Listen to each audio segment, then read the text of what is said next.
promised myself I wouldn't make one of these, and yet here I am, making a Perch reaction video like I'm that guy who visits Supercuts. I was catching up on videos I hadn't watched yet, and I got to Perch's video about the December comic book sales, and it's bad, especially for DC Comics.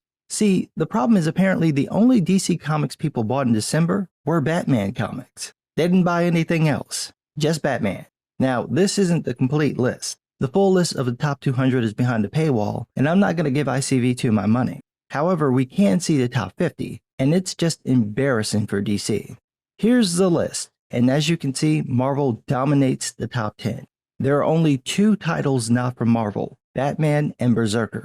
Now, Batman is at the top of the list, but unfortunately this chart doesn't list the units sold, so I don't know how much better it's doing compared to Marvel's Devil's Reign. That's their new crossover event no one's talking about. But clearly this is a problem for DC if they can only get 1 book at the top of the charts, while Marvel's got 2 event books, 2 relaunches, and 2 ongoing titles. It gets worse, because of course it does. If you look at the top 20 books, you get 4 more DC titles, but they all feature Batman. In fact, all but one of the DC titles in the top 50 either feature Batman or some character related to Batman. You've got to go all the way down to number 40 to find Wonder Woman Historia, The Amazons, to find any DC title without Batman. Now, I like me some Batman as much as the next man, but Jesus Christ, this is criminally embarrassing. You can't get anyone to buy a DC book that doesn't have something to do with Batman?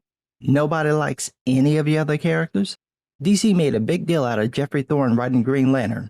Nowhere to be found. They did the same thing with John Ridley, putting him on a bunch of books, including his cosplay Batman. Nowhere to be found. They got Brian Michael Bendis, the guy they let destroy Superman, writing Justice League. Nowhere to be found. Hell, they even let Tom Taylor make Superman's son gay.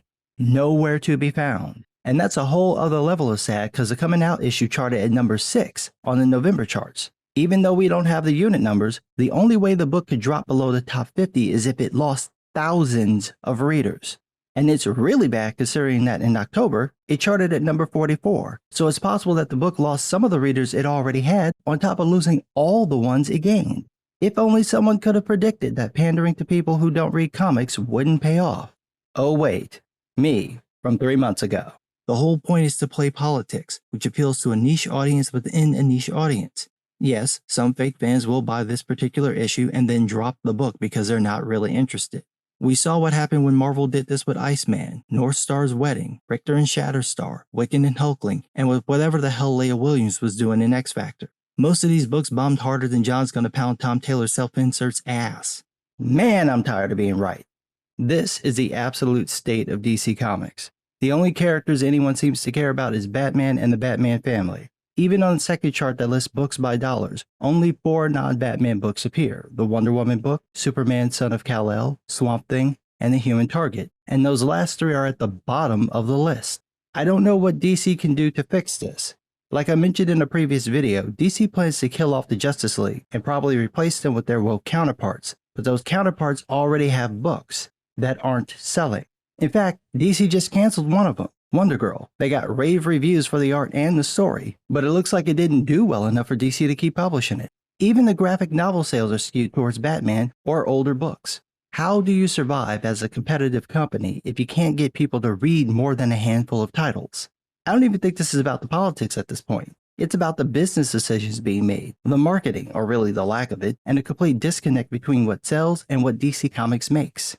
I'm still trying to figure out who their target audience actually is, because between these comics and the young adult books they put out, DC doesn't really seem to have a lot of direction.